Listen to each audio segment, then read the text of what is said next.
Hello and welcome to another episode of H.M.S. Odyssey Presents. Today we're doing something a little different. We're actually going into a story of a friend of mine that I met in the hospital while I was in the Marine Corps.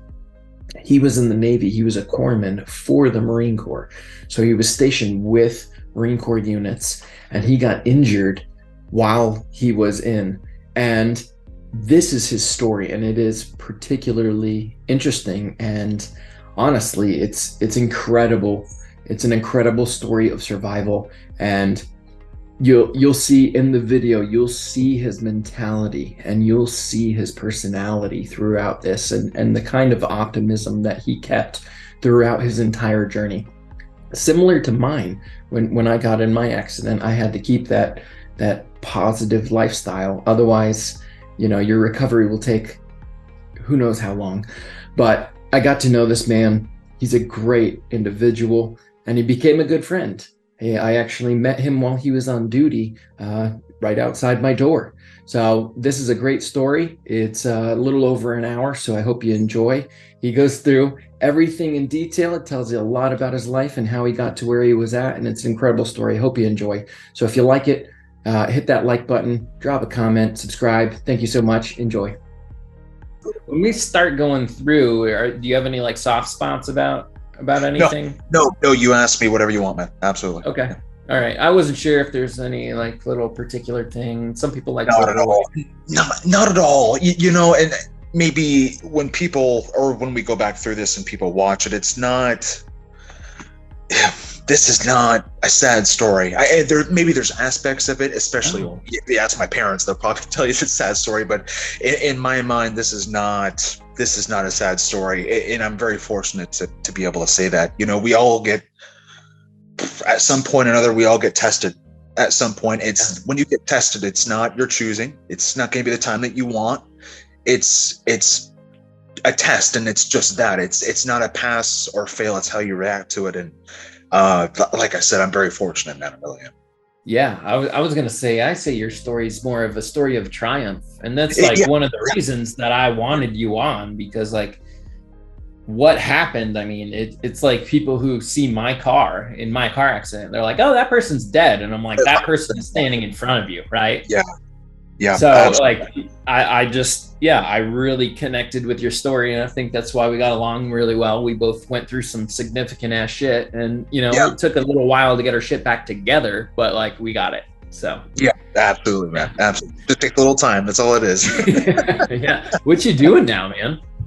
So right now I work for a civil rights organization temporarily, which is something I really wanted to do because I was military, very corporate world. I was in sales for a little bit after I got out of the military, which is a lot of fun, but again, very, very corporate world. And I wanted to get away from that just for a little bit. I start school actually next month for my Homeland Security degree. So that'll be a totally new world for me. I haven't gone to school since 2010, so it'll be interesting. God, pray for me, please. So I'm excited for that. At least I'm going to school for something that I'm really interested in. It goes to terrorism, counterterrorism, and all of their aspects of that stuff. So that'll be kind of cool to learn about and kind of build off of our basic military kind of knowledge of how it all works. And and I'm doing that right now. I call it my part-time job, but it's really a full-time job that I don't get paid for. I have a big German Shepherd that lives with me, and we get. Brad, I swear to God, we get probably 3 hours of exercise a day. So that's my other full-time job. But I love him to death. He was a rescue. I got him, I would say, about a year and a half ago. I tell you what, man, life changed. Huge life change. And I've never been a father. I've never been married. I don't know how I've avoided that for so long. But I tell you what, man, he has completely changed. Because I've always wanted a big German Shepherd that was one of my biggest post-military goals in life was to have I want my big male German Shepherd dog, and I'm going to get it either way, somehow, some way. And I did. He does all day and effort at rescue and a Humane Society. And man, he completely changed my life. And he's helped me through a lot. He really has, for sure. Absolutely. If there's a soft spot in the story, that he's the soft spot for sure. Yeah. That's nothing to do with the accident at all. Yeah. No, I agree. I have an 80-pound pit mix, and she's beautiful, man. Beautiful. Incredible. Yeah, she's white and she's got brindled spots. She's a ball of energy as well. Yeah, Like, you absolutely. know, Yeah, you bet. Yeah, that's awesome. yeah, it definitely gives you a little, it helps define your life a little more. It gives it a little more It purpose, a little does. motivation. It's just that it breaks everything down to what you need and what you don't need. There's a whole lot of stuff that we have that we don't need, and that dog, like, you take the dog outside, you run with it, you feed it, and it's good. It's so happy. It's just like Yeah. that's just life is so simple. When you look at it through their perspective, and it's absolutely true. It really is, man. Yeah. Yeah. And one of the best things out of it is the unconditional love, Yeah. like they don't, Yes. Yeah. there's nothing outside of their basic necessities that they really ask you for.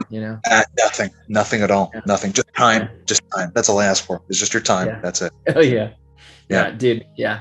Awesome. Congrats on the school. Thank you. Congrats on the Thank you, job. man. Congrats Thank you. on Thank your you. new life. Tell me a little bit about yourself for everybody. And, Sure. Yeah. so I grew up in Oregon for 18 years. Springfield, Oregon, Eugene, where the University of Oregon is there, close to it, in that kind of the county. It's called Lane County. Born and raised 18 years. Joined the Navy right out of high school. I was in the delayed entry program, so I graduated high school June of 2010, but I was delayed entry in July, so I didn't get to ship out until about April the next year. So in the meantime, I worked at Safeway grocery store for a little while, and I loved it. It was great. I was like 18. I was just I was so young. I just was happy to have a little job in the meantime. And growing up, I played a lot of sports, baseball. I played soccer when I was, of course, little. A lot of football.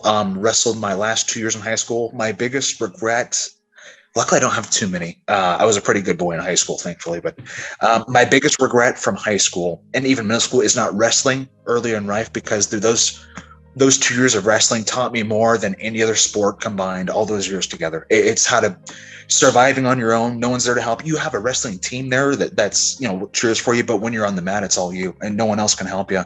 And that teaches you so much about like your physical capabilities and how strong you really are. Inside, it's a lot in your head, and that taught me so much. And it definitely, that prepared me for a lot of life. It really, really did, for sure. It was a great experience, man. And then I was just going to say the correlation between what you learned there and your accident in the recovery stage. I'm guessing that had a big part of it in it. Deep down, I'm sure it did. I am sure it did. You bet. And then, I went to, flash forward, April 2011, went to boot camp. I turned my birthday, I shipped in on April 26th, and my birthday was on April 30th. So I had a nice little birthday in boot camp, which is super cool. Ironically, so did I. I did too, but I kept my mouth shut. There you go. Ironically, that day, no one probably knew it was my birthday, thank God. But I remember that day in boot camp was actually we were supposed to be getting our rear ends handed to us, and we were that whole week. But that one day was actually like a nice, easy day. It was almost strange, yeah, for sure. But the next day probably sucked after that, for sure. But at least my birthday was a nice day. I went to graduated boot camp in June of 2011. Went to the hospital corpsman school. Had recently moved from Great Lakes, Illinois to San Antonio, Texas. So I went to San Antonio, Texas right after that. No break in between. We just went straight to our what's called A school, our follow-on school, where we learned to be hospital corpsman in the Navy. Was there from June till October of 2011. And that was a great time. I love Texas. I love San Antonio. Probably the most patriotic place I've ever been to. Super cool. And so that was like our basic kind of fundamentals of being like a lot of hospital care, a lot of EMT type stuff. So that was really, really interesting.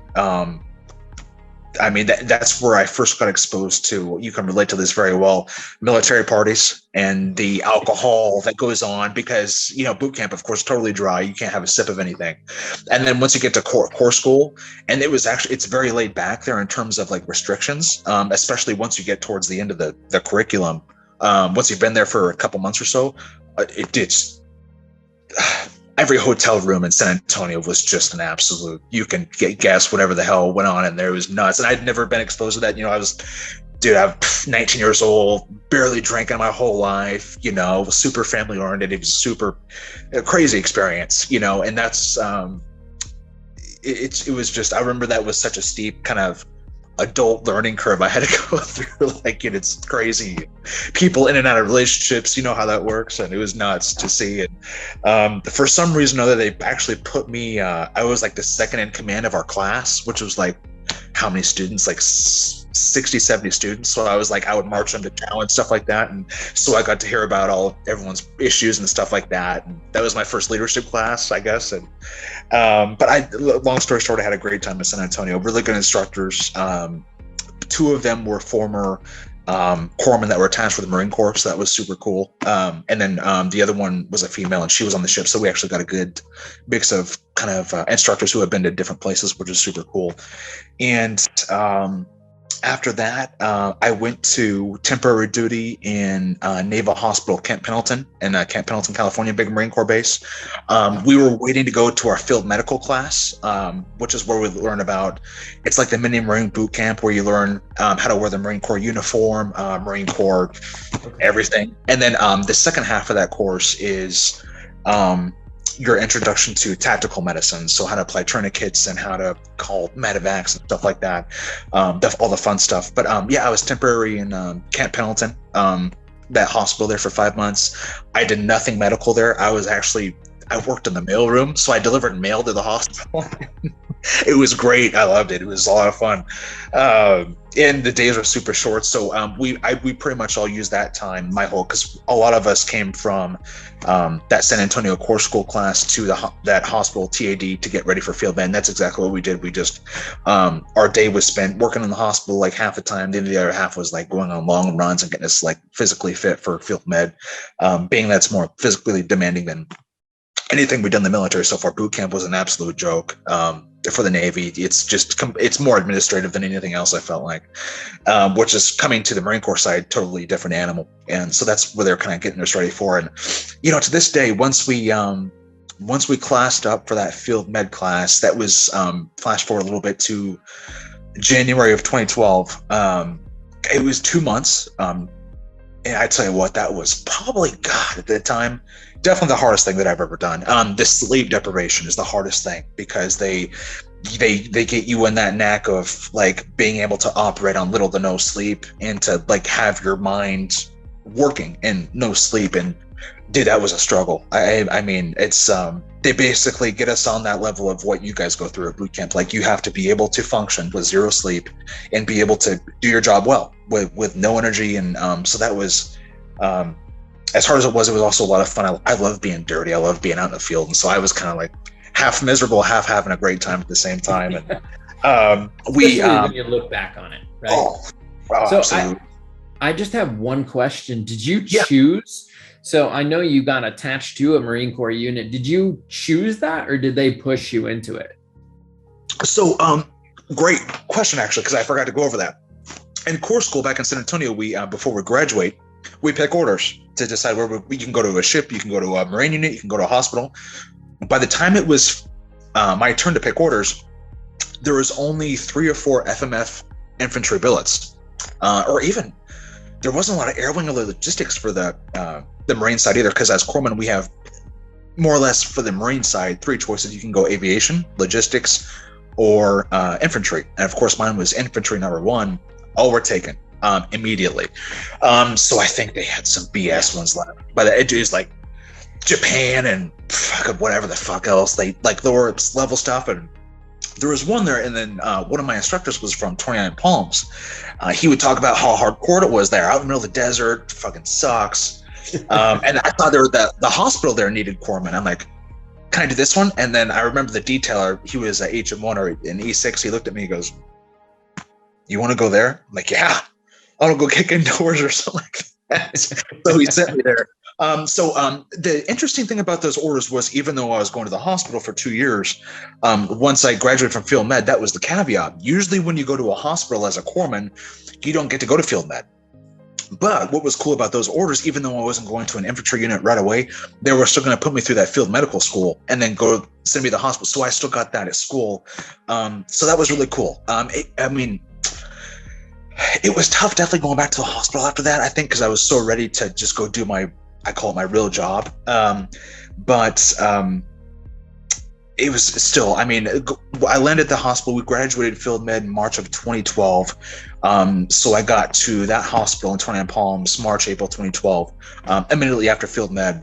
I worked in a post-surgical and maternity ward. So as a 19-year-old dude, taking baby's vitals, mom's vitals after she gave birth, a 19-year-old male, like doing this stuff. I don't know what the hell was going on. Oddly enough, that ended up being one of the most rewarding experiences of my life. It was such an interesting thing because we took half of it was the maternity, so new moms and babies. The other half was Marines who had been severely dehydrated out in the fields, old retirees, Vietnam vets, and stuff like that. So we truly got a mix of everything, and it was a great precursor before I went to the infantry with the Marines that I got to work on and deal with a lot of different medical stuff before I even went there. And I saw so much stuff there in that hospital. Truly unique command. It really was. It was really unique, but a great experience. It really was, man. As much as I wanted to go do my real job, it was definitely a good experience, man. Yeah. Oh yeah, I bet. I mean, yeah, everything seems a little different with your journey, right? A little non-traditional, sending you to field school and it wasn't really your job. That's a pretty lucky break. It really was. Getting your pick on where to go, even though, if they have 5 assignments and all the good ones are taken, even just the last few, and they're like, all right, no problem. Yeah. Like that's pretty lucky too. When I went through my school, the class before mine, I had to wait for one other person to show up for me to class up. Really? And that took 4.5 months. So I was there in a duty and I would just sweep hallways and, do whatever. And I, sweep the general's lawn, pretty much. Yeah. Just run around, staying off Gunny's grass, sweeping the parking lot, things like that. Yeah. Yeah. So, exactly. It's just kind of like go away work, they're like, yes. If I just, they're like, oh, go do something. And I just pick up a broom and start sweeping. And then they're like, okay, he's fine. The military is so interesting in that aspect, especially once you get out like we have, and you look back on that stuff. It's a different world. I mean, nothing exists like, and there's still a lot that I haven't seen out here, but there's no other career field like it where they just tell you to go away and just don't and most people, if you do that in the real world, they're like, well, we can't pay you if you just go away. The military is just like, we're stuck with you, just go away. It's so interesting when you look back on that stuff, man. It really is. And busy work. That's all it is. It's interesting. There's a lot of waiting and there's a lot of busy work in between. My field was specialized, and I actually got to talk to my instructor post course. I actually graduated first in my class, got honors, got a meritorious promotion, all this stuff. And, he was like, this is a special billet. And that's why you had to wait 4.5 months for one more person. He's like, when you did the ASFAB, you had to maintain a specific score in 3 different categories. And then we cross-referenced it with like all this other crap and, whatever. I forgot most of it. I just remember him telling me that. He's like, you had to have a specific special score to get this job. And I was like, well, okay. Yeah, well, learning about it afterwards, I dealt with ejection seats and life support systems for F-18s. And you're like, oh, well, that's kind of cool. And you're like, my job is like, half of it is dealing with explosives. Wow. The explosives for the canopy and the explosives for the ejection seat, and learning all about it. I'm like, holy crap. Like it totally makes sense. They do not want the wrong person in that job. I'll tell you that. 100%. They can't afford to. Yeah. No. Yeah, absolutely. That's wild, man. Holy smokes. Yeah. God. Yeah. So anyway, back to your story. So you got through all the schools. You got through 29 stumps. So like I said, half my time was spent in that multi-service ward taking care of babies and everyone else in between ages 18 to 80. And the second half of 29 Palms, my chief liked me a lot. Chief Deport was probably the most hardcore chief that I've ever had. If you ever watch this, hopefully he doesn't kick me in the teeth for this, but I think he was in he was in the invasion of Iraq with Marines as a corpsman. And that dude was about as FMF gets. Like, he just breathed it. When he talked, it was just, without even saying any FMF, it was just, that's who he was. You think Chief Davenport, he's FMF. That's the guy. He loved to scream at people when they were wrong, and he loved to praise them when they were right. It's just like, he was the oldest of the old school, and I loved him. I love him for that. That's why, when these guys go FMF or Green Side, they get attached to these Marine Corps units, and like the Marines in the unit, the Marines and corpsmen have special relationship. Like, we consider you one of our own, not part of the Navy, because obviously the Marine Corps doesn't have a medical unit. So, for you guys to be attached to us, it's like, Doc, it's like right there. You have to learn.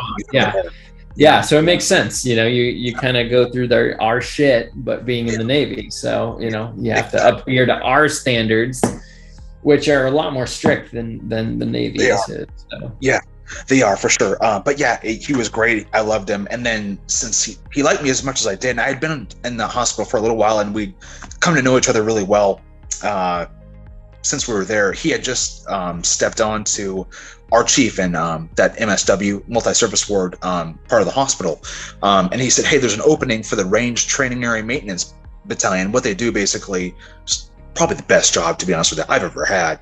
One of the, top 3 for sure. So it was a battalion of Marines, mostly a lot of grunts who were getting out, mix of MOS, mostly grunts who were getting out. Once the battalions and the platoons were done shooting live rounds at the ranges, we would go clean up after the range and reset all the dummies, and we'd reset like the whole range. So when the next platoon comes in, it's all ready to go. That was literally our job, and we'd clean stuff up out of the ranges, and we would run around in Humvees, and dude, it was such a cool job, and I was the only corpsman there. Nothing bad ever happened. I think I gave some Pepto-Bismol to somebody once, and I gave like a few ibuprofen out. It was the chillest job I've ever had. And we would show up early in the morning, and we'd leave at like 1 or 2 in the afternoon. It was a great job. So I did that for the second half of my job at 29 Palms for the most part. And I eventually came back to the hospital just to start working on my out processing and stuff like that. And then flash forward slightly to April of 2014. A little before that, I ended up getting orders to 2nd Battalion, 4th Marines.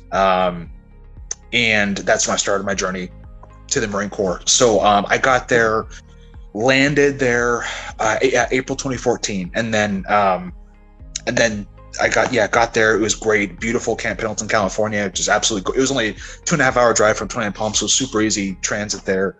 Drove myself. Once I got there, checked into the battalion. Oh man, yeah, totally different. We had. I'd been on a Marine Corps base before, but being in a real life, living, breathing Marine Corps unit, especially the infantry, it's the pace is the biggest thing that changed. The hospital was very fast paced, a lot of drama. There was probably drama in the Marines too, but when it's just like everyone has a job to do, and it's very like a blue collar feel. Everyone's just doing their job. You're just doing your job every day. But you're absolutely right when it comes to standards. Like, the standards are super strict in a totally different way, because like I said, it feels like everyone's like working. It's very physical, like people have a job to do, and still adhering to these standards. And the pace it was a slower pace almost, if that makes sense, because everything that the Marines do, this better than even I do, is on a perfect schedule.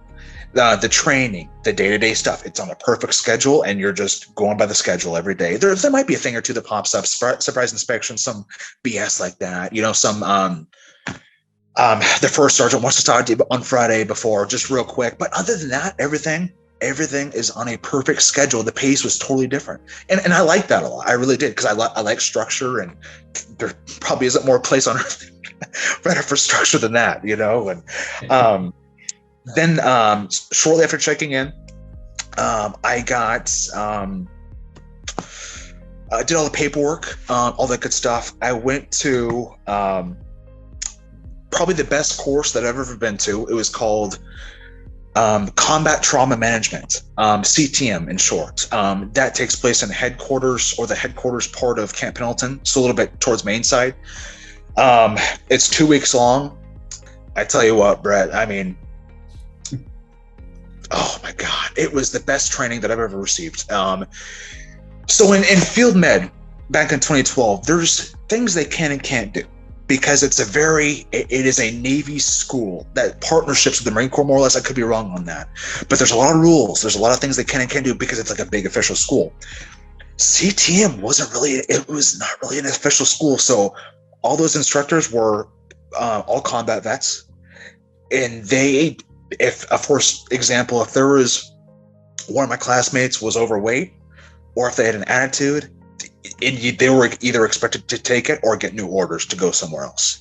And that was half of it right there. The other half, and this continued through the whole 2 weeks, it didn't stop. The other half of that was really, really good hands-on tactical medicine. They taught us we reinforced IVs. We would do time tourniquet drills immediately. And our times got better in those 2 weeks. So it was really, really good hands-on tactical medicine, very, very high stress. Like perform with little time and do the job. So that was really, really good. More sleep deprivation, common theme of the Marine Corps. Yeah. But I tell you what, those 2 weeks, I mean, I felt ready. Was I ready to go? I mean, I felt ready. I really did. It was a great class. It really was. And the instructors that we had, like I said, all combat vets, hardcore, in your ass all the time, like no breaks. Like when they walked in, you're ready to go. Like, don't interrupt them when they talk, kind of thing, and but still that kind of, like, I go back to that blue collar. It was still very like blue collar mentality. Like, we're here to do a job. You are here to work hard. Like, nothing else matters. This is your job. You work your ass off right now. This is your job, so it was more of that theme, just more dialed up a little bit more for the training aspect of it. But the instructors, going back to that, they were all, if you were ever asked them a question or pull them aside, completely professional, super friendly, like, hey, look, I'll break this down a little bit for you. Just, what you're going to do is this. I saw you doing this. You're going to do this better. This is why you're doing this, and this is why it's important.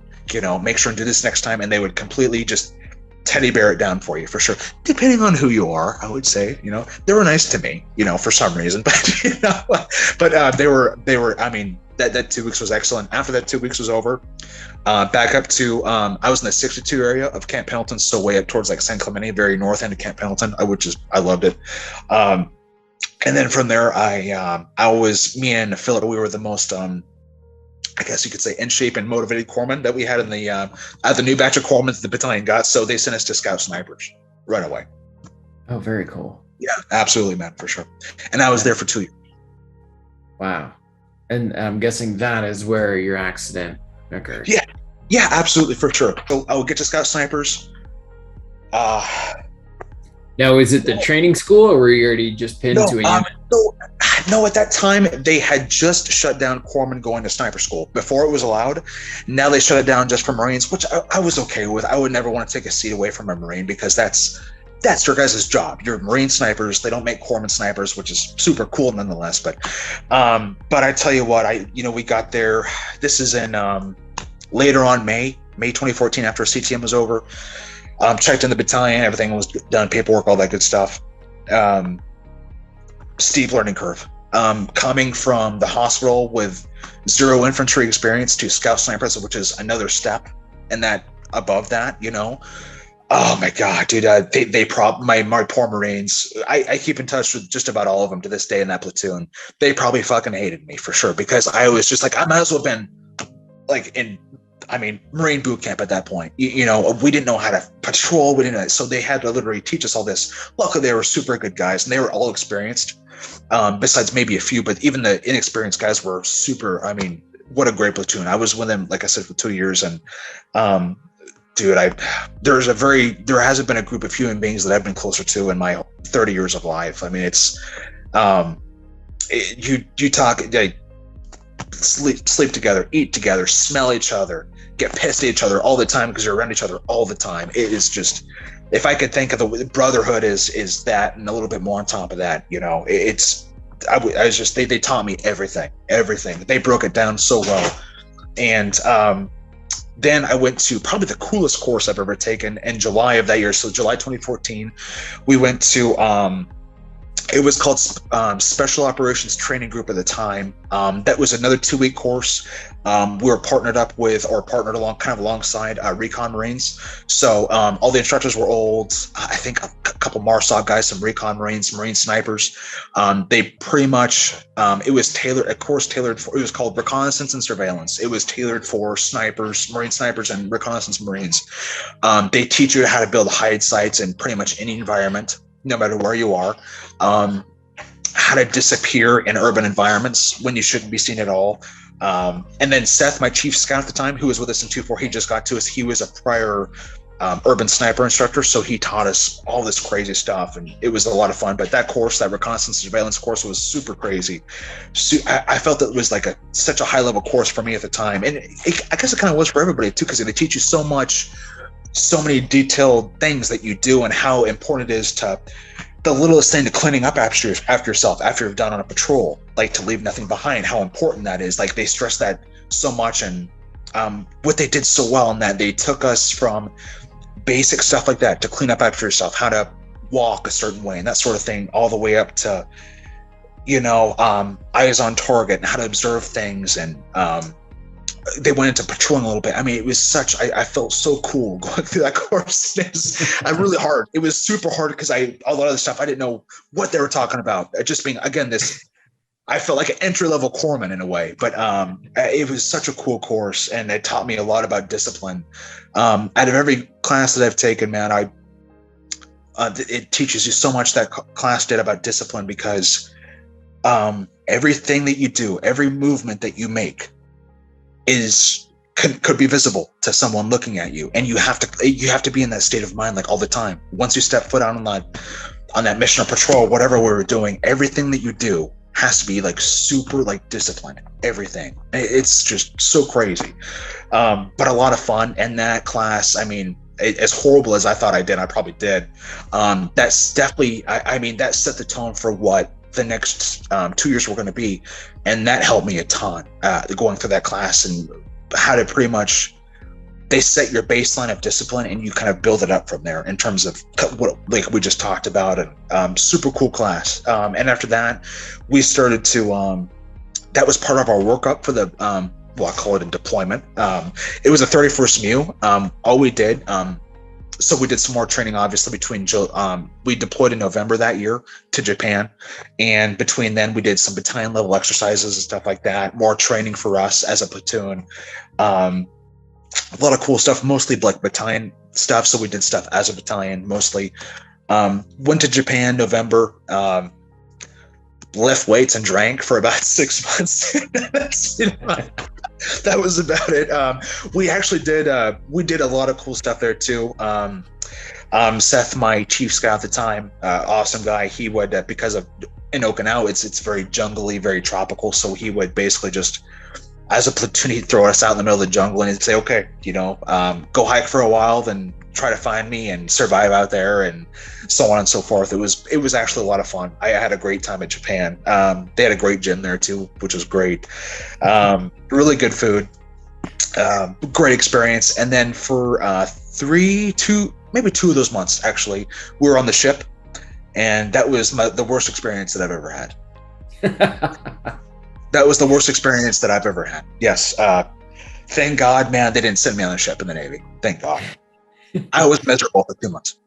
Yeah, I can't imagine, because I would have been on an aircraft carrier, most likely, at one point. That's awful. That is awful. But thank God for you too. Yeah. The newer ones, I got to tour the new one before it set off, if you will. It had a Starbucks on it.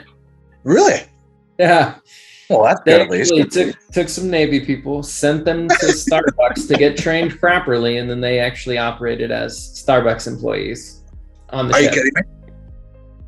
Oh my God. Well, that's news to me. I had no idea about it. That's Yeah, crazy. it's crazy. Wow. Crazy. Well, maybe your life wouldn't have been that bad after all. Yeah, I mean, eight months at a time minimum. I mean, got to have some creature comforts from home. Got it. You got it. And I felt like, because we were on an amphib, so a little bit smaller, good sized ship still, but smaller than a carrier. I felt like I was on a floating prison for 2 months. I was miserable. I was so miserable. I think that they had a gym there, which is nice, but not what we were used to in Japan and Camp Pendleton at all. I was just, dude, I don't know how we made it through that thing, especially because we were a really rowdy platoon and the first sergeant hated us. So I'm surprised we made it. I really am. I couldn't be proud of the boys for making it through that ship tour, man. And you joined the Navy. And then I joined the Navy. Wow. Irony. We actually, and luckily for us, again, Seth, my chief scout, and Tyler and Alex were the other two snipers. We actually, to make use of so much downtime on the ship, we actually did a live fire shoot off of the ship fantail, which was super cool. It was really, really neat. And then we would do crazy stuff, like they'd take us down and like the whole of the ship, or God, I'm sorry, that's probably the wrong term for it, but bottom of the ship where it's super dark, and he would shut off all the lights, and he would make us do like silent patrols between the vehicles and stuff like that, and try not to be seen. I loved it because I was like a brand new, to all this stuff. I thought it was super cool. But it was, as much as I hate it, we actually, like I said, we did some pretty cool stuff, and a great experience nonetheless. I mean, we got to stop off in the other half of the platoon got off in South Korea for a little bit and trained with the South Korean military, so that was really neat.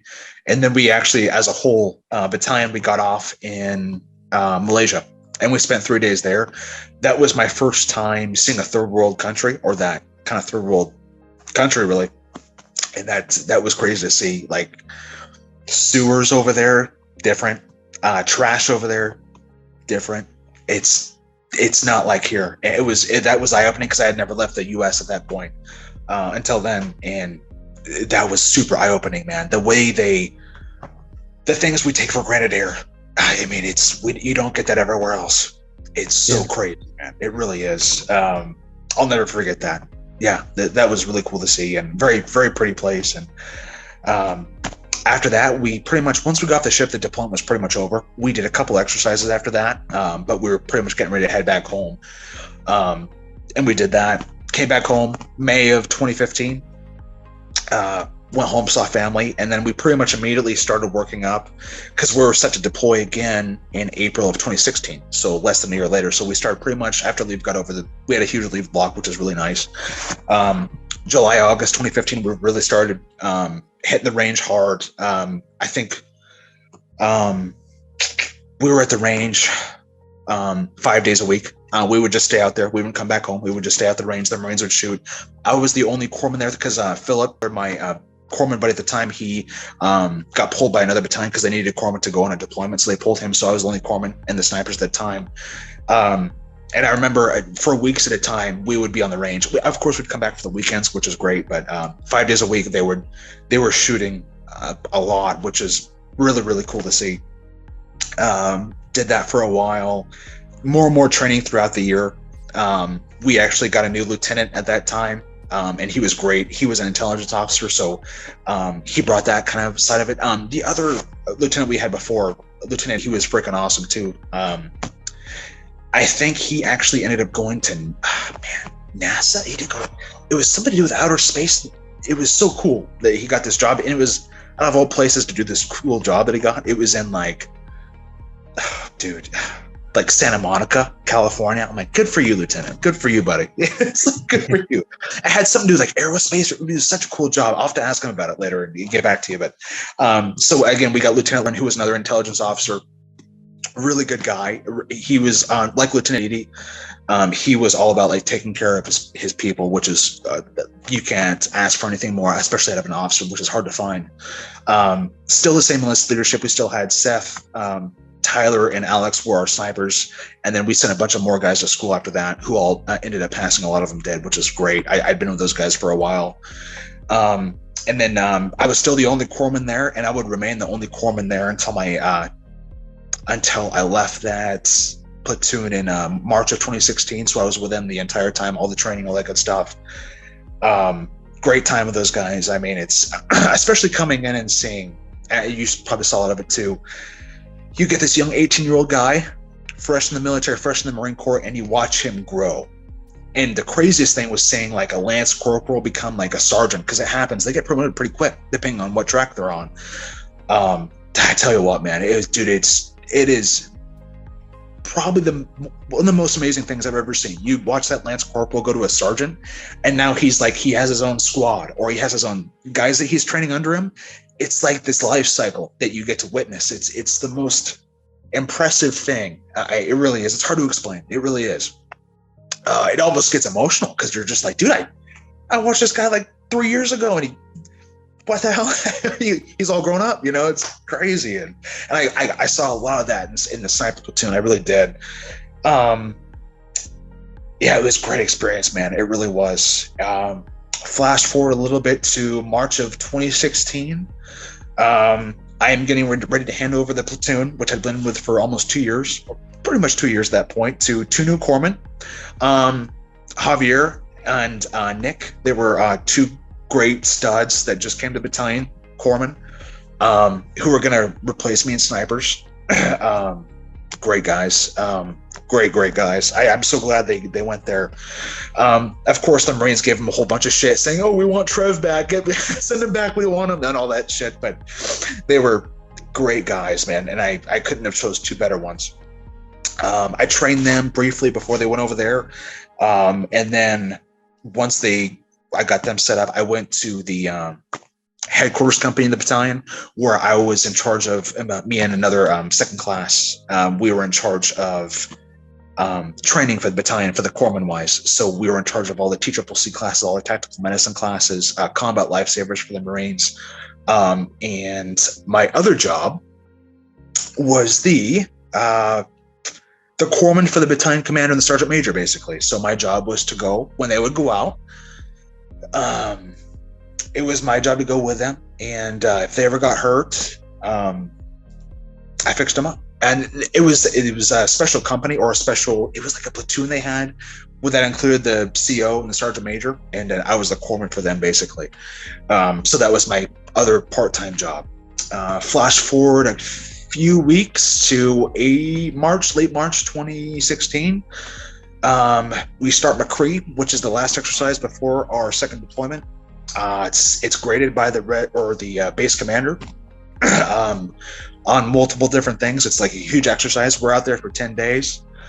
And then I was, of course, riding with the sergeant major and the CO at the time. And flash forward a few days to April 6th of 2016. Sorry if I slow down a little bit. I'm trying to get all the detail that I can. Let's see. So April 6th, 2016, we'll say about 4:00 in the evening, vehicle breaks down. We're in a big up-armored Humvee. So this thing was about armament, everything in there, goodies, 12,000 pounds roughly. Pretty good sized vehicle. It breaks down. We get it fixed. One of the techs comes out, fixes it for us. We start driving again. Let's see. Lance Corporal Build, who was awesome. I'd been with him for a long time too, since my entire time in the battalion for 2 years. I'd known him off and on, but we got really close last couple weeks working together with my new assignment there in H.M.S. And Lance Corporal Dave, actually Bill was a corporal at that time. He can kick my ass too if I'm wrong. Then we had Lance Corporal Dave. He was our comm guy. So he was the radio guy. Super cool. Super cool guys. Come to know of them, both of them super well. Really, really good time. And we'd all been in the battalion for a while, so it was kind of neat. Just the three of us kind of riding around. Time is 6:00 in the evening, roughly. The sun's starting to set. Beautiful California sunset. If you see something the road doesn't like, Pulls hard on the steering wheel. What was broken before broke again. And since the vehicle is so heavy, it doesn't roll like a car does. It kind of floats on its side like a semi-truck. The story I'm about to tell you now, it took me about 1.5 years to put together, but I think it's pretty accurate. Flipped on its side. My seatbelt, I'm in the back seat by myself. This again, passenger side, field driving. My seatbelt's broken. As we're tipping over or going on the side, kind of slightly down a hill, the other door on my far side there, on the opposite side, flies open. Since my seatbelt's broken, I go with it. So my upper body lands outside the vehicle. My lower body is still inside, to the point where my head and my upper body are between the Humvee and the ground. And that space, if you want to call it that. Other guys get out of the vehicle totally fine. They can't find me anywhere. And they realize what's going on. Butterfield looks through the gunner's turret, trying to find me, and then he sees me at the bottom, very bottom, Humvee ground here, foaming at the mouth. He could hear me grunting for a few seconds, then everything stops, quiet. The only thing I can tell you that I remember is on this side of my head, a lot of pressure, just a lot of pressure, no pain, just a lot of pressure. And there was a fleeting thought, and this could have been from later on too, but I'm pretty sure it happened in the moment, is I had this voice saying, I need to push this off me right now. This isn't good. I need to push it off. And then just a lot of pressure, and then black. Everything's black. From that point on, I don't remember a thing. Butterfield, of course, like I said, looks through the gunner's turret, sees me foaming at the mouth, all that good stuff. Depending on who you ask, the Humvee's on top of me for between 5 to 15 minutes. Between 15 and 30 Marines, can't remember the number. They tried to push the Humvee off. They couldn't do it because it was so heavy, maybe the way it landed. So luckily they waved down the artillery team that was nearby, hooked up a winch. They had one of those cool Jeeps with a winch on it, hooked up the winch, was able to get the Humvee off. I kind of toppled out of it. They immediately ran over. I think my corpsman team had arrived at the time. Oddly enough, when this was all happened and we got the first radio contact happened with it, base commander was on scene because he was grading us actively at the time. Everyone said, roll over over the radio, so every vehicle comes to that scene to help out if they can. So everyone was there. And a lot of people didn't know it was me. When the corpsman heard it was me, they ran over right away. And I had, once I toppled out of the vehicle, all that good stuff, I'm on the ground now, Humvee's off. They said that my face, from the pressure, was squeezed in to about here, including the helmet. The helmet actually cracked. And my eyes were actually pretty much out of my head completely from the pressure. Marines who I'd been with for 2 years, who I've just described, didn't know who I was. They had no idea. They're like, because my skin was, I don't know if you can see it, was this color black from the dust inhalation and the pressure. Their first thought was, who's this black guy from Motor T that just got crushed by the Humvee? A lot of the Marines showed up thinking I was dead because over the radio it said a Marine got crushed by a Humvee and was pinned underneath a Humvee. So people rush over, they're starting to make stuff happen. Calls are getting made to the flight line that's luckily 7 minutes away, civilian trauma helicopter, up the road, Mission Viejo in California. Then they start cutting my clothes off to give me IVs and stuff like that. I'm just about gone at this point, maybe a faint pulse, which they can feel, I'm thinking, for them to give me IVs and stuff like that. Once they, like I said, barely anybody could recognize me. They lifted up my, I was in desert camis. They lifted up my sleeve and they saw this tattoo. They're like, oh my God, it's Trevor. There's no way that's Trevor. But I was the only person with this tattoo. Very distinctive. And they knew it was me. And they're like, oh my God, like, this is bad. This is really bad. I think my pulse was starting to go away. The shock that I was in was kind of unique. It's called neurogenic shock. So typically, we'll say with a hemorrhagic shock where you're bleeding out, your heartbeat will beat faster. Your pulse will rise for your body compensating for the loss of blood that you're going through. With neurogenic shock, because it affected my brain, my spinal cord, your body forgets to respond. It can't respond. Your body is basically dead. In essence, it's like a vegetable.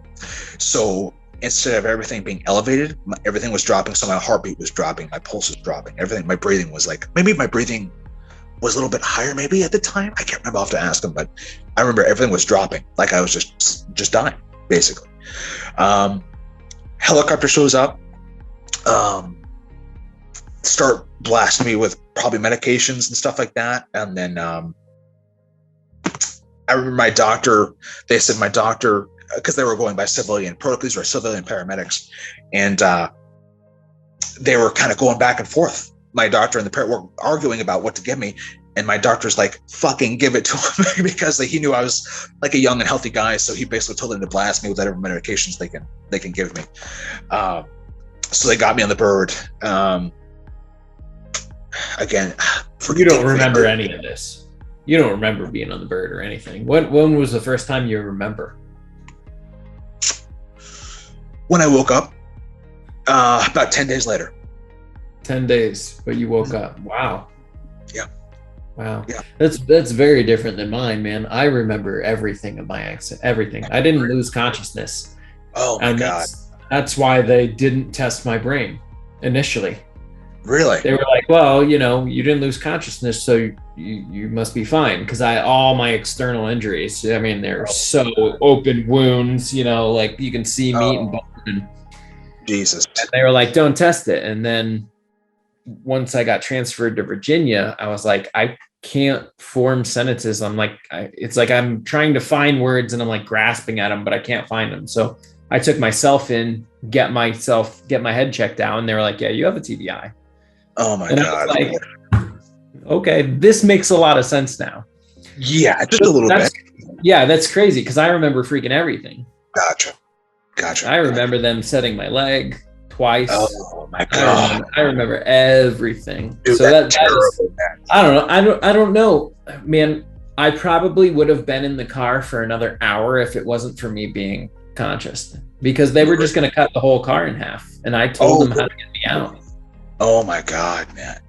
So I mean, man, that's crazy. I couldn't even imagine. Like you're there, and it's like lights go out, and then you just wake up in a hospital. I asked a TBI doctor about it, why I was shut off the way I was, or why I shut off the way I did.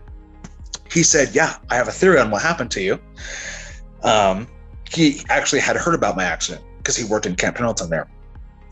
He said, when your brain, similar to when people get mauled by a bear, kind of, sort of, when your body is getting ready to die, or when it is dying, it shuts off, or it goes into euphoria. It's almost like your body's your last send off to you. In my case, that's what happened. My brain is pretty much like, hey, Trevor, you don't need to remember this. You don't need to see this. See you later. And it just shut off. You shut off, and that makes a lot of sense, because when I got in the helicopter, and this could have been this could have been a coma dream, which we'll get into here in a second. But God, man, I remember going up in the air. If you have used Google Maps before, Google Earth, it's almost like someone took me, dragged me or lifted me up rather, about 100 feet in the air, 200 feet maybe. I can still tell you to this second where all the vehicles were placed, where the comms tent was, where the bigger tent was next to that, and then looking up in a beautiful purple California sunset as the sun was getting below the mountains. And I think that was the first time I think I died. And then I think they zapped me twice in the helicopter. And then once I landed at the hospital there, I quit breathing completely. So they had to bring me back again. I'm pretty sure. And then the doctor, my trauma surgeon, actually met me on the rooftop. Funny quick story about him. He was getting ready to leave about an hour before all this happened. He was getting ready to leave, or less than an hour, maybe minutes. They're like, "Hey, sir," and this dude's like an absolute rock star of a trauma surgeon. I mean, I couldn't have had a better one, I don't think. Great guy. I mean, just freaking. He was a pro, just total pro. "Hey, sir, something's coming in from Camp Pendleton. Can you stay late?" He's like, "Yeah, I'll stay late." Meets me on the rooftop. Dude, I'm just dead alive. I just can't seem to come back. And they're trying multiple things, probably every medication under the sun, whatever they're doing. My head at this point is the size of 2 bowling balls from the after pressure. So he comes to a conclusion. He kind of steps back for a second, and I think he said this to a nurse, maybe the OR nurse. He says, "Hey, look, this is what I'm going to do. I have this experimental medication that I haven't tested yet. This guy is so young and healthy. I'm going to double the dose, and either it's going to kill him for good, or there's a chance that he could take it and it'll bring him back." He's like, "But I don't know, but this is our last chance." And so she sends it. It works. And he said, "Okay, cool. First things first. I'm not sure if they put me in the coma first or did the brain surgery first. They trilled. Luckily, they healed up perfect. 2 holes in my head because of all the drainage and the after pressure, the swelling. Pressure, yeah. Sucked all the fluid out of my head, drilled 2 holes in it to do that.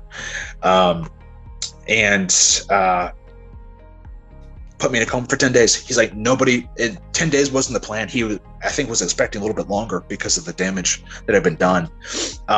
He said, "Nobody touch him until I say so. You leave him there." And I was in a coma for 10 days and woke up, luckily same person, didn't break any bones. I had just a small pelvic fracture, which they just put like an industrial sized screw about 3 weeks later in there in San Diego. They moved me down to San Diego, to the Naval Hospital there. This is April. I had the surgery for the hip surgery.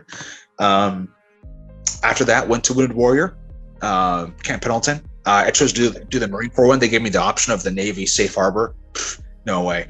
Marine Corps for sure. Camp Pendleton, that's where I was from. Did a few months of physical therapy, and by August, I went there in May of 2016. By August of 2016, I had regained all my weight, which is about 60 pounds, and was ready to return to full duty. They had me wait to get physically cleared until October to go back officially, but by August, September, I was ready to go. Jesus. So you had a Humvee fall on you and you only fractured your hip. Yeah. It's insane. Yes. Absolutely, man. Don't ask me how. I couldn't tell you. That's insane. Yeah. Couldn't tell you. Wow. Yeah. Even from the brain stuff, I have no issues sleeping. I don't get headaches. Besides the headaches I give myself, which is quite a few. I don't have any joint pain. Like I said, I run with my dog 3 hours a day. I couldn't tell you what happened. Yeah, that's crazy. I can't tell you what he gave me, whatever that was. Yeah, it's when I tell you this stuff, it does not make sense. It doesn't make sense. No, it's kind of that question of, like, I'm still here for a reason. So yeah, what's that bigger purpose, right? You bet. Because I mean, it's the same thing with my accident. I could have died like that, no problem. Like I said, anybody I show the car to and don't specifically give them any, foreground onto the situation, they're like, "Oh yeah, that person's dead." 100%. Yeah. I have a cool story. The officer that presided over my accident was actually a former Marine. Oh, and wow. What was it? I don't remember. Oh, okay. It was 2 years after 3 years. 3 years after the accident, because I had gotten out of the Marine Corps. 3 years to the day My girlfriend's parents live at Paris Island. They live in Beaufort, right outside Paris Island. So we were there visiting, and we went to, every time we go there, I love this one restaurant, and they do too. So we always go to this restaurant, and the chances of all the stars aligning.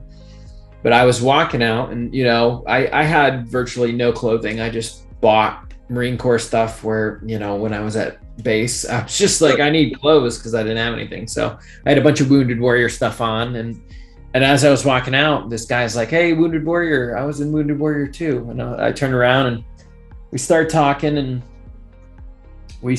about our accident. We're in the parking lot, mind you. Like, my girlfriend's family went in their car, the guy's family went into his car, and we're still sitting there, and dots are getting connected. And he's like, "What happened?" And I was like, "Well, I don't really have like a cool combat story, and I just got in a car accident." And he's like, "Oh, where?" And I was like, "North Carolina." And he was like, "Where?" It kind of went down that path. And then I found out that he was the lead officer on my accident.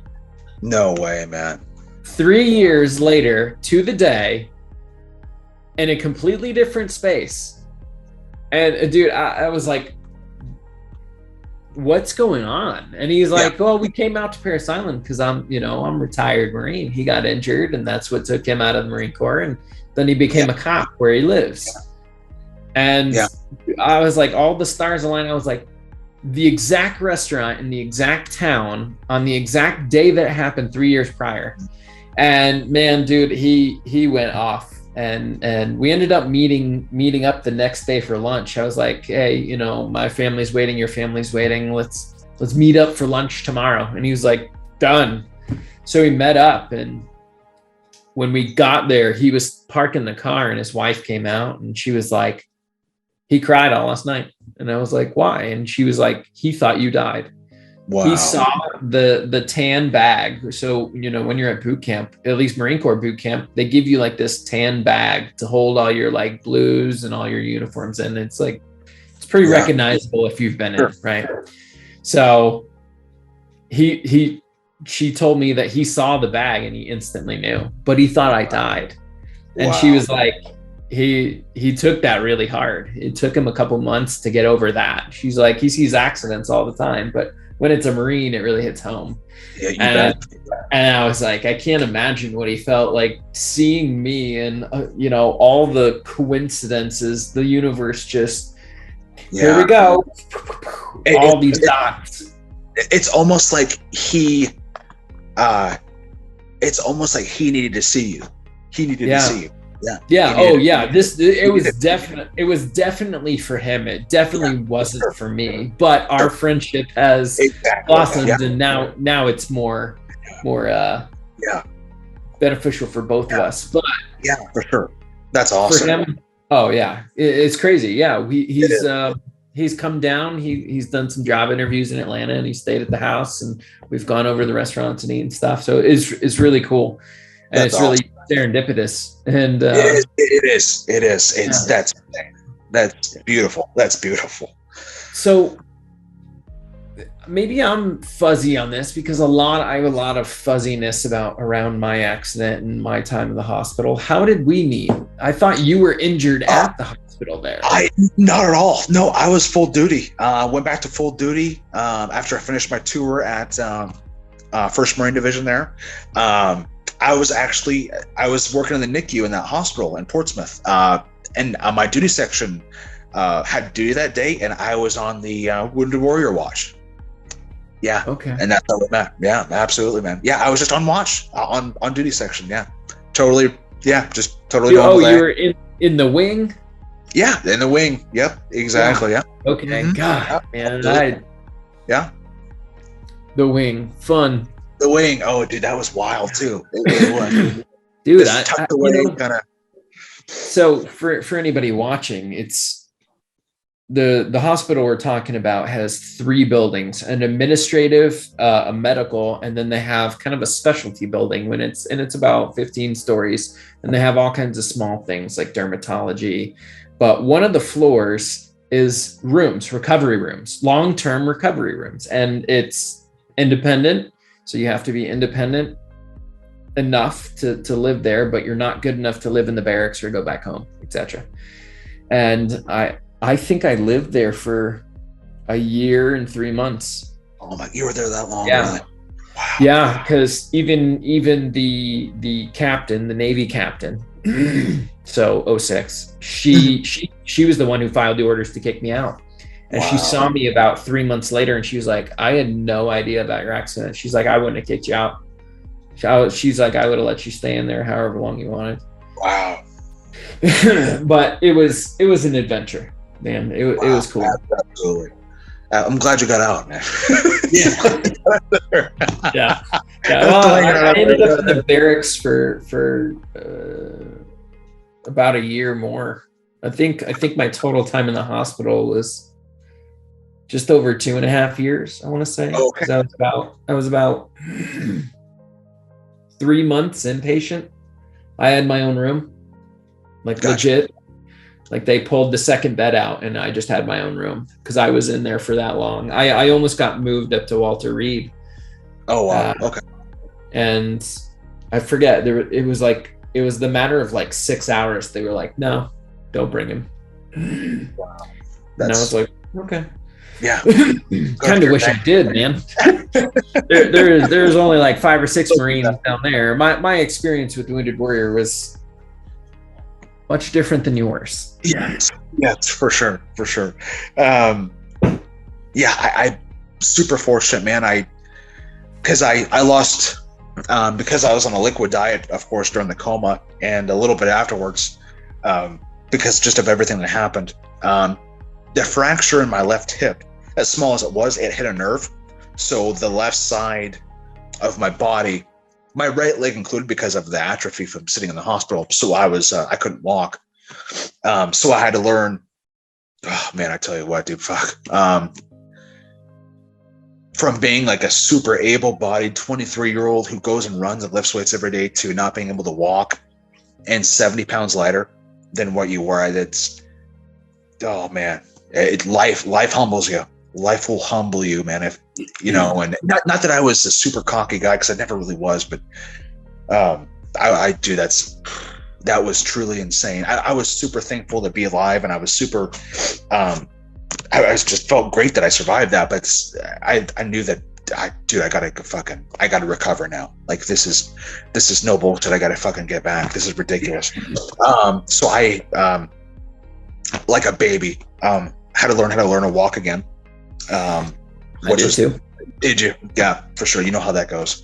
I started off holding my parents' hands in the hospital and just like putting one foot, right foot, left foot, right foot, just basically learn to stand up again. And then because of my hip, I hadn't had hip surgery yet. So I'm just, actually, you know what? Maybe I had, I'm sorry, at that point. Or just before. And, then I went to wheelchair full time, and then slowly but surely 2 crutches, 1 crutch, and it's just the things that you take for granted every day.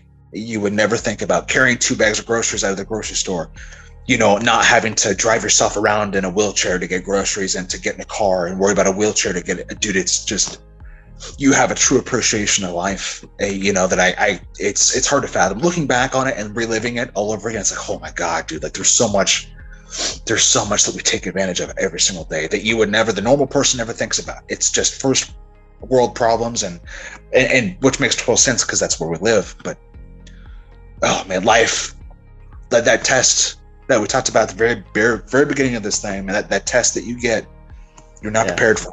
You don't get to choose when it is. You don't get to choose where it is. It's going to humble you, and it's not, like I said, it's not a pass or fail.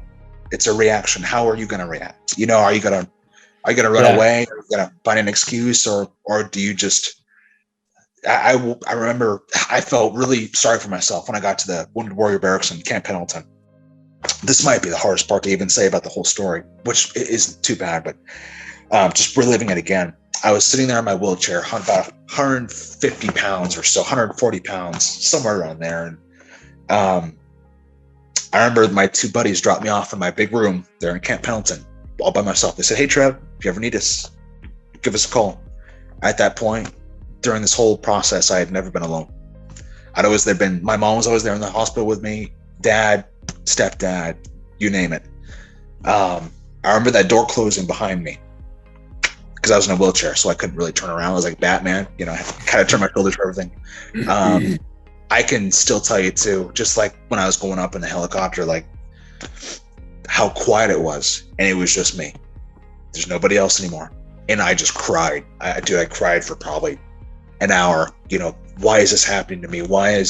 How the hell did I manage to end up in this? Even though I knew it wasn't my fault, but it was just, why are these circumstances the way they are? And I felt helpless for a second. And then about an hour later, after feeling sorry for myself, like this cool, weird as it is, and it may sound, this cool rush came over, and it's just like, we got to get to work. You got to get to work. Like, there's no one else. You have doctors and physical therapists who are going to help you out.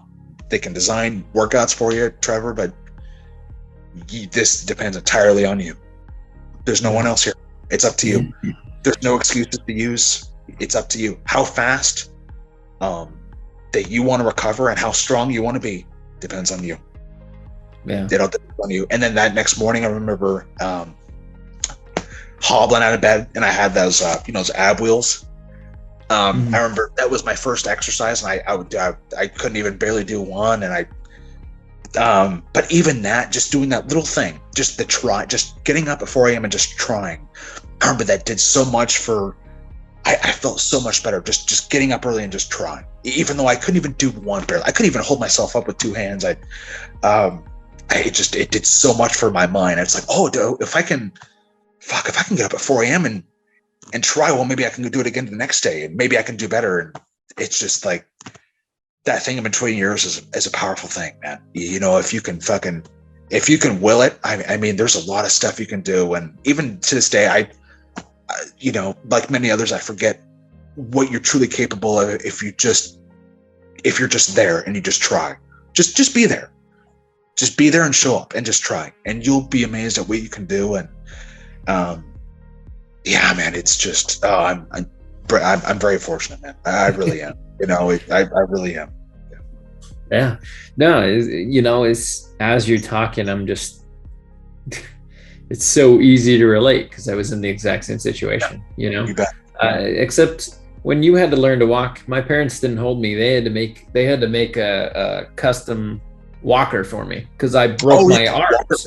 So literally, I had to be propped up, and I was like, and I still remember this one thing. They were like, you have to get up. You got to start moving because my legs have been in the machine that keeps your leg moving, right? They had to switch that it was just going back and forth all the time. And they came in, and the two guys, they had to lift me out of the bed, and then they'd help me to the walker. And the two guys lifted me, and the guy on my right stepped on my foot, and my toe was broken. And I screamed, and he let go of me with all my broken bones and everything. And I fell, and I started going insane. I was cussing him out. I was like, "Get the fuck out of here." And then he ran away. Oh, he ran. Good. And then the officer presiding on the floor came in. She's like, "You can't talk to him like that." And I was like, "Do you know what he did? You're not in this fucking bed." Oh my God. And she went and got her supervisor. Her supervisor came in nice and calm. And we had a conversation, and she was like, "I understand. He shouldn't have done that. He will never step foot in this building again." And I was like, "Thank you." Oh my God. And he was like, "That officer will not come in here again either." And I was like, "Perfect." Wow. So like it was just a mishmash. And then I got put in a wheelchair, and I was gonna go, I was still messed up. I was still in a hospital gown, wrapped up, everything. And I show up to Wounded Warrior, which I hadn't been accepted into yet, right? You go through 90 days and then they push you in. Yeah. I wasn't even in yet. And I rolled in, and I remember, I'm not gonna name any names or anything, but the superior there was like, "Where's your uniform?" I had braces on my arms, completely covering my arms and my leg. I mean, it was made my leg look 2 times the size. This is a hospital gown wrapped in bandages everywhere. Where's your uniform? And I was like, this is how this journey is gonna go. And that's exactly how it went. It was Wounded Warrior was the worst thing for me. Wow. It was a terrible experience. Gee. There was one woman who was a civilian. She worked for Wounded Warrior, kind of like as a outside. Mm-hmm. There's like some kind of co-op partnership that they do. Okay. And if it wasn't for her, it would have been a really, really, really bad journey. Yeah, you know, when I first got there too, I was a corpsman, so it was probably a little bit different. They probably treated me differently in a good way. But when I first got there, I hated it too. I hated the formations that I had to go to. Plus being in a wheelchair and being injured like you were too. It's not fun going to that stuff at all. What, dude, when you're hurting like that, it's like, dude, just leave me alone. I just want to be left alone. Let me recover. I'm here to recover. You know, I'm not here to play dumb game. You know, it doesn't make sense. That was the biggest thing. Is that they tried to treat you like you're active duty, not trying to recover. So, you know, I'm on 4 different pain pills, and then I'm having like Dilaudid and stuff being pushed intravenously, and I'm just like zonked out. I'm like, oh, for sure. Like just trying to cover, and then I'm just getting yelled at, and I'm like, what is this? Jeez, man, what a mess. So like, yeah, but you know, I had that mindset. Like, it's one of 2 things. I'm either going to recover and be able to stay in, which I hit that mark very fast, and they were like, no dice. And then I was like, cool, start the paperwork. Wow. Like, get me out. Yeah, exactly. Time to go. There was quite a few people that went through Wounded Warrior with me, and they were racing. I mean, they couldn't have gotten out faster. Wow. A couple people with injuries like mine, we all were just, we became very tight because of the, I mean, I don't want to say enemy, but common enemy that we had, which was our command that was unreasonable on that's crazy awesome. levels. That's awesome. But you know, I got what I got. Sure. Dealing with the cards I'm dealt, and now I'm on a completely separate path. So, you know, how was your mindset? Did you become more spiritual or religious or? No, good question. You know what?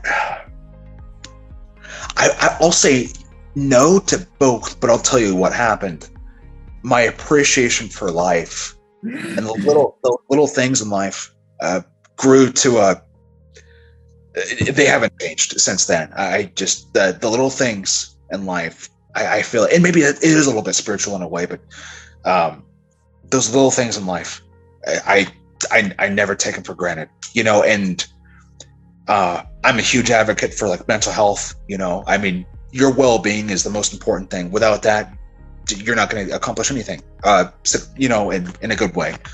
And I think that I appreciate the little things so much more. And even before that, I was still a pretty humble guy, I would say. But after that, I mean, the little things, getting mad at little stuff. I mean, we all have bad days, but I mean, just appreciating those little things, you know. Our time here is limited. And if you're not humble in life, life will humble you, you know, and just, you know, appreciating those little things, man. That's, I think, the biggest takeaway for sure. You know, I don't really get upset over much, you know. I just, every day is it's kind of overused, but every day's a gift. You know, you could be in a very different situation, but hey, good news, you're not. You're here. And all those people who have passed away that we know, they'd probably tell us right now, if we're upset, go out and live. Yeah. You should go out and live right now. Yeah, no, absolutely. And see, I guess you were, I think your accident up front probably seemed a hell of a lot worse than mine. I don't know. It's hard to say. Sure, absolutely. But Yeah. your recovery was fairly swift. It was. And, it's funny because I was always that physical person as well. Previously, I played football in high school. I played rugby. I played tons and tons and tons of sports, and they were just my life, and that's all I did. And then after it was like, it's not that I'm stagnant now. I just can't perform to the same level. And there's like certain things that I can and can't do now. Like there's a pin in my arm, and sometimes my arm will lock and I just can't move. And I have to wait for it to like release. And that's a crazy thing. And I'm like, if I'm playing a sport, like, and it locks, I'm like, I gotta leave. Sorry. A chance to get big. Yep. Yeah. So when that happened, I was like, I need to find something, because, sports and everything, they're great, but they're not sustainable as you get older, right? You don't see many 70-year-olds on the rugby pitch. You don't see many 75-year-olds playing football. It's just not, right? Yeah, and that's exactly. Just my whole life. So this was like the huge catalyst where I could flip the dynamic and do something different. Yeah. So like I got into photography, and I'd always been I always liked to read, but sports always took dominance over reading. So when I finally got out, I was like, I can read. And as you can see, like my Christmas list last year, it was like a few DVDs and a ton of books. I got like 13 books for Christmas. That's awesome, man. That's awesome. Yeah. So, I'm still trying to work in the physicality, still go on hikes, got some bikes. We do that stuff and go camping, all that other stuff. It's just less physical contact now. Yeah. And, sure. A little more intellectual, trying to train the brain a little more. So, and I think that's a really healthy way of dealing with it too. Just having an outlet of some kind. I think that's super helpful, man. It really is. Yeah. Has something you can just focus on. Having just something to focus on, I think, helps a ton. It really does. Yeah. Yeah. And it also, it's like, I miss that aspect of being able to hit somebody. Yeah. In rugby or football or, like in a competitive space, it's the rush. Yeah. Yeah. The rush. Yeah. It really is. Yeah. So it's definitely been a big life change, but it doesn't sound like I don't know, the way you make it sound, it just sounds like your gratitude towards life has like a new depth, a new like realm to it.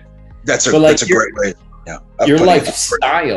Your lifestyle seemed fairly consistent. If you took the little blurb out, you could just push those two pieces of your life together and it would be congruent. That's a great way of putting it, man. Absolutely. That's crazy. It is.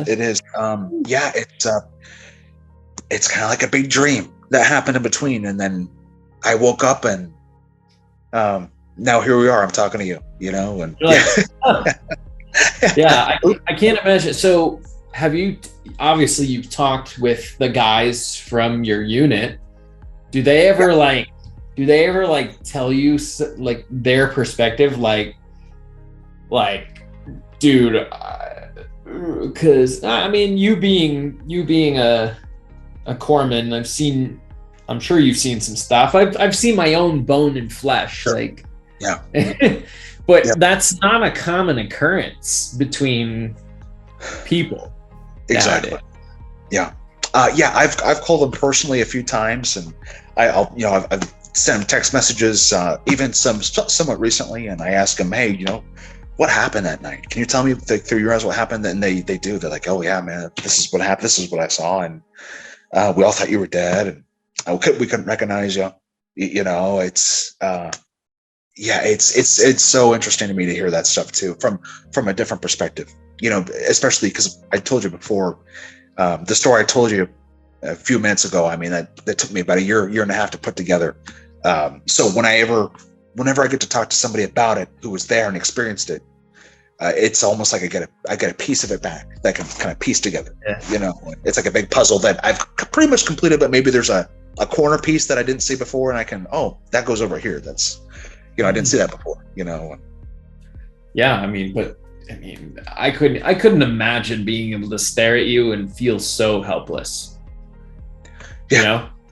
Under that truck, like, you got 30 Marines and you can't even move it because it weighs quadruple what they do. Yeah, absolutely. Like, well, there's my friend, and I'm just, I can't do anything. I can't either. I can't either. Wow. Unreal, man. It really is. I just, and the biggest gift I think that I could give anybody, I'm not a huge, we're all adults. We all have our own ways of doing, we all have our own styles, the way we live life. I'm not a huge advice guy, but I mean, it's, if my story can inspire anybody, I'm all about it, and there's people who have been through harder journeys than mine, you included, in many service members, even outside the military, people who have recovered from harder things than I have. But if I can be an inspiration to anybody, I'm more than happy to do that. If I can give that to somebody, that sure means a lot to me. Just maybe someone's recovering from a broken leg, or maybe someone's having a bad week. If my story can maybe just keep someone going, and this, it's not over yet. Just keep going. You'd be surprised what you can do. Just keep going. Just keep. That's the goal. And that, like I said in the beginning, like, there's a reason why I wanted you. Thank you, man. It's an inspiration, man. You don't have to even call it advice. We can just call it wisdom, because sure. You did something bad happened to you, and you know what? You didn't let it hold you back. Yeah, absolutely. So, absolutely. Yeah. Dude, hey, thank you so much for having me on, brother. I appreciate it. Thank you so much for your time. I appreciate it, and we'll definitely connect in the future. Please, man. Part 2 coming up for sure, man. Sure. Hell yeah, man. Hell yeah. Thank you, brother. Thank you very much, man. Yeah. Hey, man. Have a good night. All right. Hey, you too, brother. Thank you, man. Hey, don't be a stranger. Hey, never will.